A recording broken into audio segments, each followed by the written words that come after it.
risk. Our InfoWarsTeam.com operation is different. We promote premium quality health, energy, and skincare products using dynamic, caring personalities and state-of-the-art media technology to spread a powerful message of health, wealth, longevity, and freedom. This low-cost business opportunity is designed for full-time or part-time, so you can work as little or as much as you'd like. It is you that defines the reward level, whether you are seeking a few $100 extra per month or a 6 or even 7-figure annual income. It's up to you. Want to find out more? Shoot an email with InfoWars Team in the subject line to InfoWars Team Coordinator MZ and tell him a little bit about yourself. That's the initials MZ at InfoWarsTeam.com. That's MZ at InfoWarsTeam.com. I only promote products that I truly believe in, and these are phenomenal. Whatever you do, visit InfoWarsTeam.com.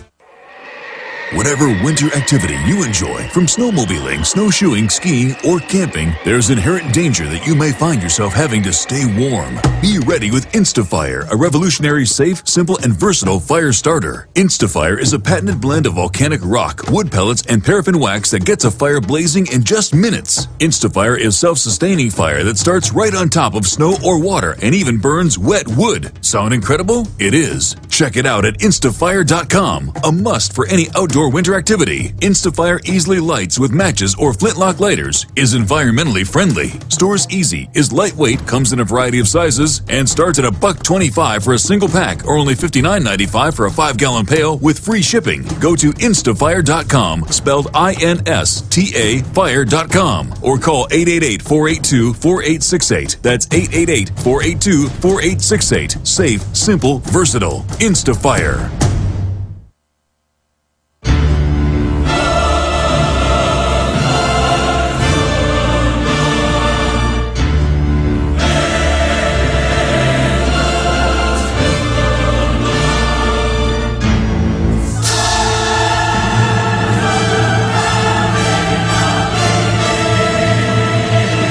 Okay, let's go to Florida, listening in Texas on 1630 AM. Go ahead, Florida. You're a long way from Florida. Welcome. That's really my name. I met you No, down, I think that's a cool name. I wasn't putting it down. I was actually born here, too. I met you down at the in the Fed in Dallas. Me and my kids, we took a picture with you. I don't know if you remember or not. I do remember all the great folks there. I'm sure I'd recognize you. Thank you for coming out to stand up against the real enemy. You know, I'm angry. This whole thing makes me angry. And talking to my brother, which is a huge historian, and he firmly believes that 9/11 wasn't an inside job, which blew my mind. And I opened his eyes and awoke in him. And he's just like, well, you need to run for office, is what he says. You got to do something to run for office. And it's like, that's not something I can do, but I know I have to do something. And watching the documentaries and getting on Charlotte Itzerby. Last week, I took my children out of school because it was Red Ribbon Week, Drug Awareness Week, or whatever. And the school is giving me a hard time for that. And yeah, no, they've got the statistics. Drug use has only gone up under this. They actually teach kids how to use drugs at those and introduce it. It's shown that sex education actually gets kids interested in sex, because they teach you about things that, 9, 10-year-olds wouldn't even be thinking about. And so they destroy their innocence. It'd be one thing when they were 12, 13, 14 to teach them about diseases and, about how the human body works. But no, this is all sexual indoctrination, drug indoctrination. When I went to school, the cops teaching anti-drug awareness, I knew were involved with police dealing drugs. So they're basically advertising their product to the children. And it's totally sick. It's totally evil. And it's all done by design. Hollywood making drugs look cool, that's all product placement. And so the school is saying you're bad because you don't want them there being politically brainwashed. You know why we've gone from number 1 in the world to now dead last and then some behind every industrialized country? Because it's all about political thinking. It's all about political correctness. It's all about drugs. It's all about safety. It's all about tattling. It's all about anti-bullying.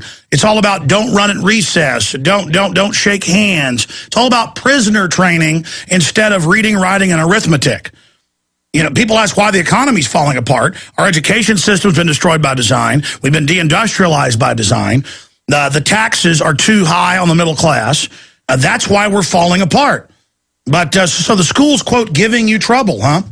Well, what they had said was, when I had called and let them know, because I have a pre-K-er and 2 kindergartners and a 5th grader, and I let them know that they would not be attending school. And they said, well, they had to talk to the principal. It was up to him whether he wanted to excuse it or not. And I was like, I really don't care about your point system. I'm just letting you know my children aren't going to be there this week. And they had a counselor call me and make sure that I understood what the week was about. And I opened her eyes, and I gave her the link to the Charlotte Itzerby interview that was done. And she was not aware. And she's like, well, I'm glad that you are aware, but the principal decided not to excuse my absences and sent me papers in the mail or letters in the mail letting me know that they were excessive absences. So I guess they're going to follow up on that, which I really don't care. No. Listen, here's the deal. You go to the principal's office with all the news articles, magazines, where the CIA's been caught bringing drugs in, where Fast and Furious is connected to drug trafficking, and you say, look, I'm done. Okay, number one, certainly kindergartners shouldn't be taught about drugs. It's all about what's in mommy and daddy's medicine cabinet, too. This is the state. Look, the schools are re-education camps now. And if you've got to have them in there, the best thing to do is pull them out during the brainwashing sessions. But, look, you're doing the absolute right thing. Listen, you know, all over the country, they give kids inoculations now without asking the parents. California has passed a law to do it. And I'll guarantee you, when it comes time for inoculation, this same public school will lie to you and tell you it's the law.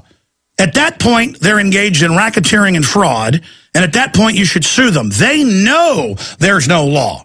They know they threaten to kick your kid out and then trigger truancy, which is a law, but not when they kick your child out. Now it's not truancy. So it's all color of law, racketeering scam.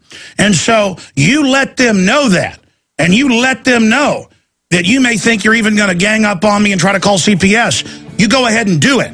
I'll sue you personally, and you may beat the rap, but you won't beat the ride. Got it, criminal? You got it, Jack? I see you, you dirty scam artist crime sucker. That's what they are. They know what they're doing.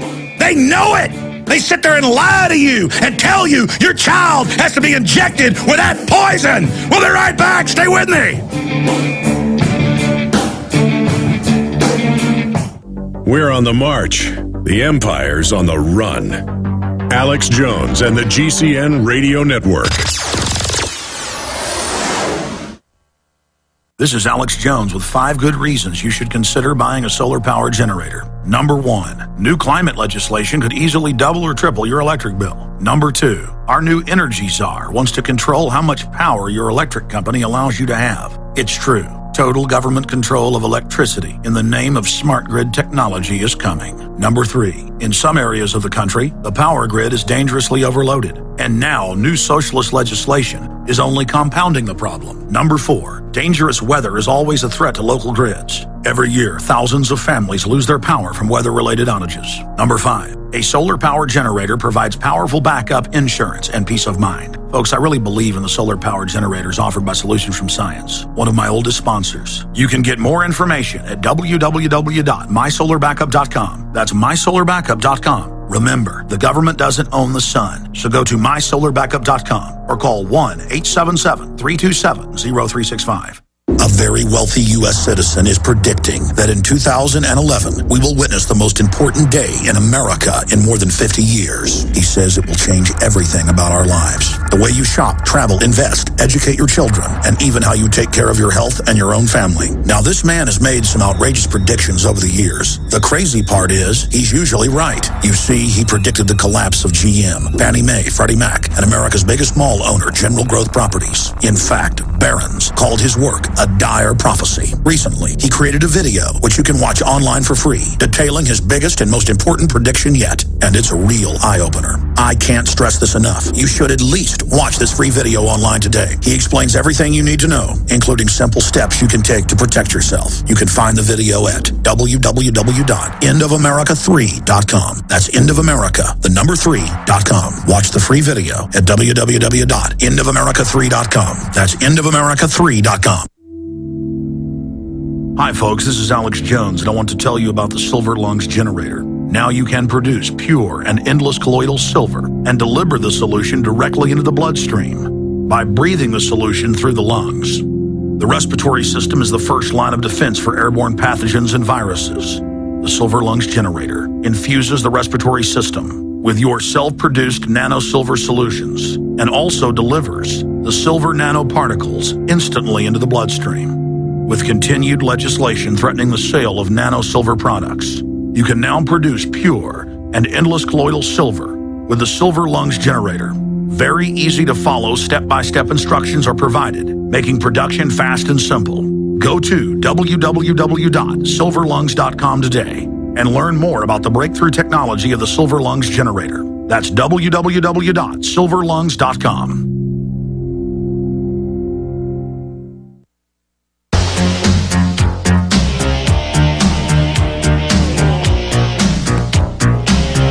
Listen, I figured something out over the last few years that I haven't really articulated properly, then I'm going back to your calls and in the news, but it's this. Americans are big-hearted, good people on average, the salt of the earth. And I've been around the world, but I've also talked to people more well-traveled than I. America is a great place. But because we think it can't happen here, it's like we're a dodo bird. When the sailors showed up at the island, these dodo birds would walk right over to them. They were hungry. They'd conk them on the head and eat them. They became extinct. Because we haven't dealt with as much tyranny as some other countries, we're like domesticated animals that just don't even know what's going on. But I've already told you that analogy. The point I wanted to get at here... Oh, I don't even remember the point I was going to make now because I got off into my dodo bird analogy. It'll pop in my head in a minute. Oh, I remember what it is. It's hospitality. People are into hospitality all over this nation. And I always heard people say, people in New York are rude. Yankees are rude. I think my experiences, being in New York dozens of times, the people are great. Smart, hardworking, really nice, friendly. It's the police are pretty darn rude, though. So I guess that's where tourists get that idea. People tend to have cliches in their head. Folks from Europe have come to Texas, and my whole life, people from other parts of the country, they say, where's the tumbleweeds? Where's the horses? I'm like, well, you drive about 100 miles west of here, you'll find them. And, the state's gigantic, but it's these cliches. But getting back to the point I'm making is that people think it's almost like hospitality to let bureaucrats boss you around or to grovel. People kind of hat in hand go up to the DMV counter. People kind of hat in hand go up to the school principal. People kind of hat in hand. Now, it's one thing if someone's respectful of you to be respectful to them, but we've kissed up to government so long that they actually think that they are our bosses now on average, and they treat us like trash. And we've also brought in so many tens of millions of people from third world countries, a lot of them very intelligent and hardworking, but they're used to hardcore tyranny, so they step and fetch. And the system has gotten used to that especially. And they think, well, this is the way it is. And so you'll see police in New York narrow their eyes and walk over to somebody who throws the wrong thing in the trash and threaten them and write them a ticket and try to intimidate them. And they've been told to do that. The system wants you to feel small. And I couldn't believe it. When I flew out of Austin, one guy's a fan last week, or I guess more than a week ago now, at the TSA. Hey, Alex, how you doing? And one guy, older guy with gray hair, goes, this is Alex Jones. He's a troublemaker. And I thought he was joking. But then he went further and was like, yeah, he's a troublemaker. And I said, yeah, I'm going to expose the TSA with Jesse Ventura in Las Vegas. Yeah, he's suing you guys. And the guy's like, where are you going? You know, stuff like that. And then when I flew back and was walking through the airport, he was walking by me and actually tried to kind of look at me, intimidate me. He was kind of, I mean, that guy is a joke. Do you think you intimidate me? What is your problem? How embarrassing for you that you've got this uppity attitude when you're a, quote, public servant. But see, you know you're not a servant. You know that it's a thug's world. It's a little nobody's world, isn't it, in your system? while America collapses, this short little time where devils like you get to have their fun. I've never had the TSA do anything to me at Austin, but be respectful and nice. Other parts of the country,